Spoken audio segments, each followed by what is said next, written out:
Assalamualaikum warahmatullahi wabarakatuh. Hari ni saya nak share sikit tentang surah Al-A'raf ayat 48.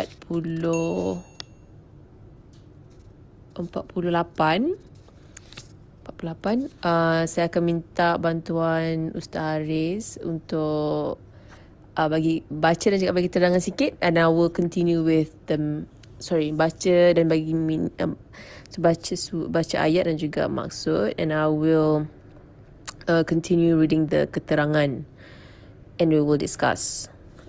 So we both ada buku yang sama, so siapa yang ada buku yang sama juga boleh take note and then boleh buat sama-sama, insyaAllah. Okay. Allah SWT berfirman dalam surah Al-A'raf ayat 46 sehingga 47.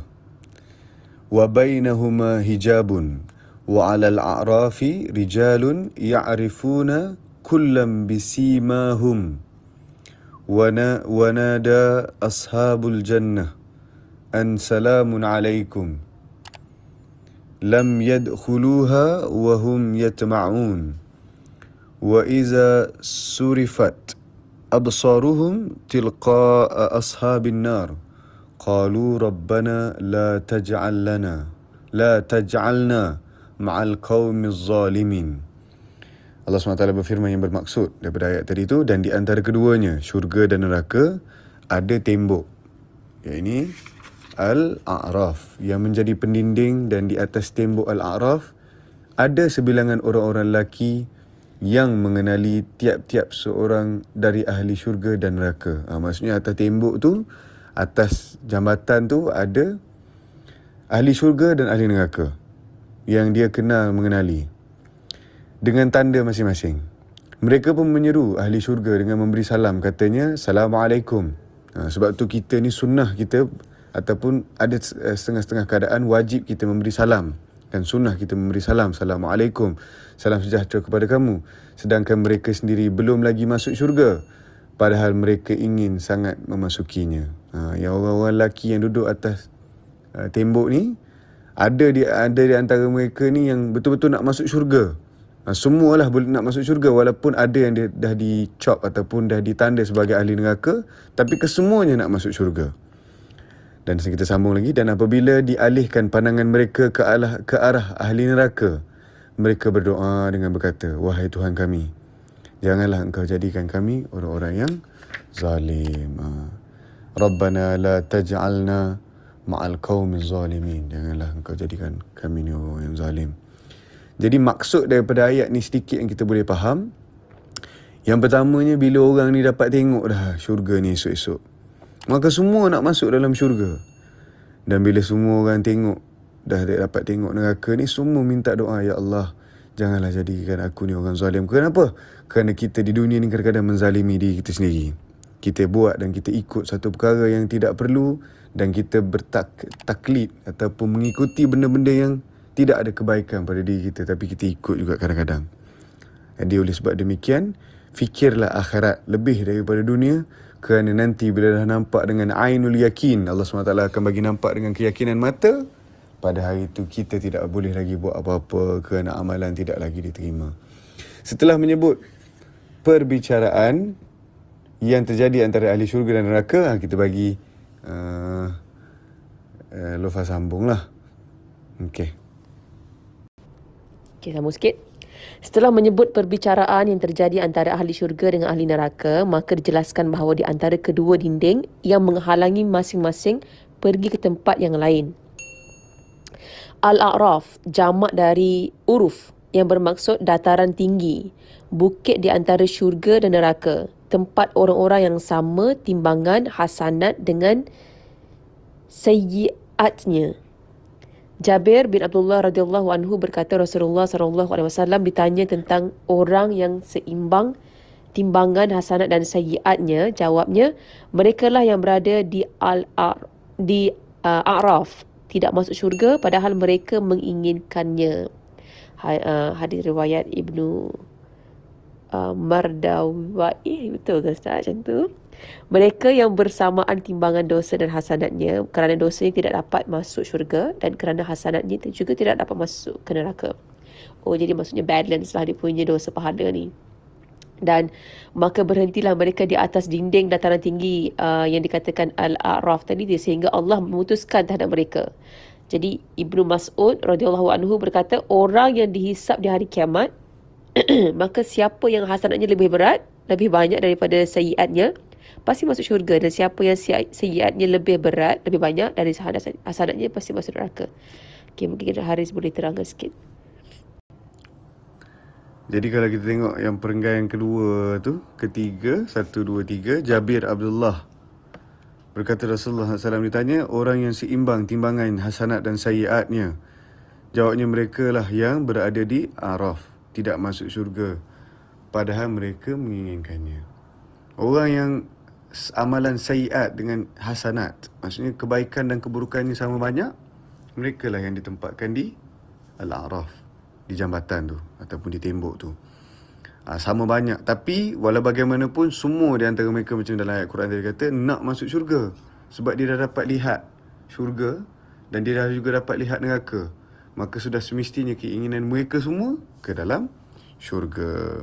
Dan kalau kita tengok satu lagi, yang terakhir tu dia kata, selepas pada yang lupa baca Ibnu Mas'ud tu, dia kata sebagaimana tersebut dalam surah Al-Qari'ah, faman faman khaffat mawazinuh. Jika bersamaan hasanat dan sayyiat, maka dia termasuk ahli A'raf. Mereka di antara neraka dan syurga. Jika melihat syurga, mereka berkata, selamat sejahteralah kalian.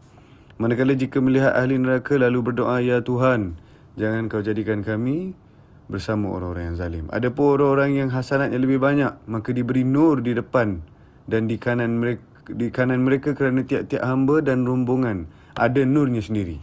Dan apabila telah sampai di jambatan Siratul Mustaqim, maka Allah mencabut penerangan yang dimiliki oleh setiap orang munafik, sama ada lelaki ataupun perempuan.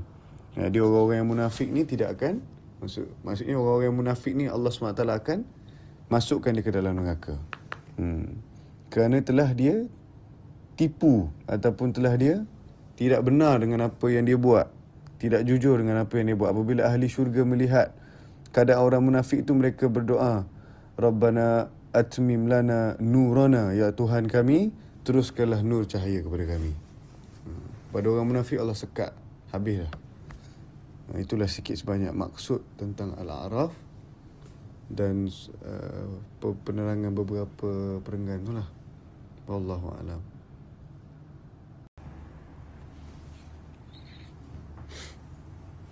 Hadis Nabi SAW menyebut tentang seseorang itu apabila dia dapat membuat satu amalan soleh, kalau dia puji diri dia sendiri, maka dia telah jatuh ke lembah kekafiran ataupun mengingkari hidayat taufik dari Allah.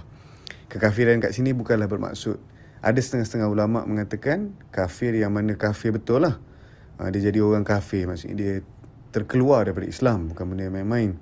Dan ada juga yang berpendapat bahawasanya kafir di sini adalah kafir yang pada ketika itulah, maksudnya masa tu sahaja ataupun perbuatan tu sahaja, dia boleh kena cepat-cepat dia istighfar ataupun dia minta maaf, maka dia kembali balik.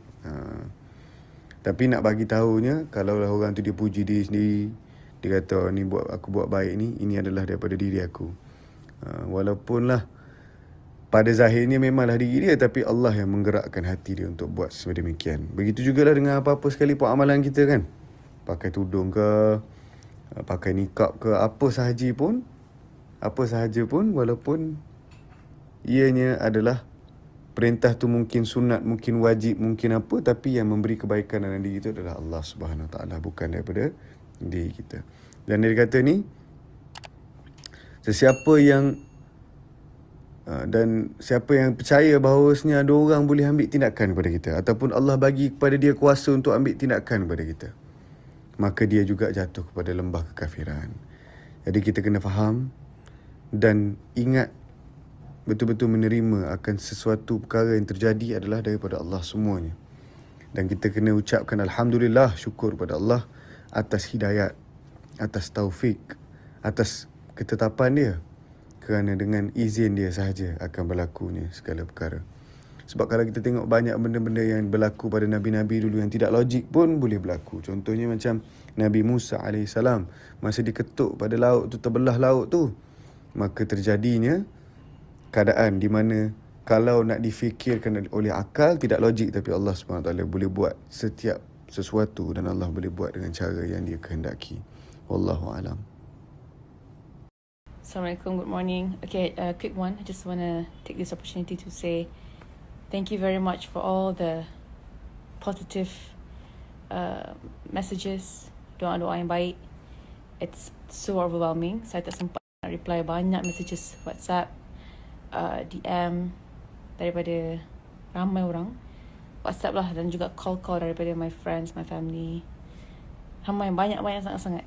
So thank you so much untuk semua doa daripada semua. So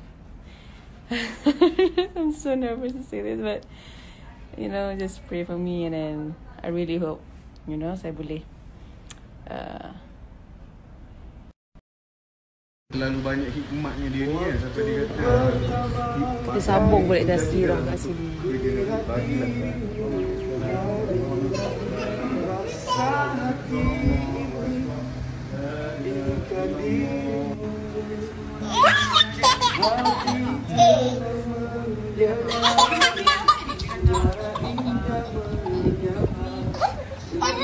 mengenai orang lain pada diri aku yang tidak penting. Nabi kata diam. Senang. Dia, kau orang kan kadang-kadang ada jenis-jenis kita pun ni bos-bos semua kan, ni pun bos. Mesti ada punya kata dia. Mari kau tahu rumah ni dia akan ikat usia. Dia akan ikat seorang ayah kena jaga anak-anak, jaga isteri, abang jaga adik, adik lah, jaga kakak-kakak dan seterusnya. Itu sebabnya agama tu penting dalam hidup ni.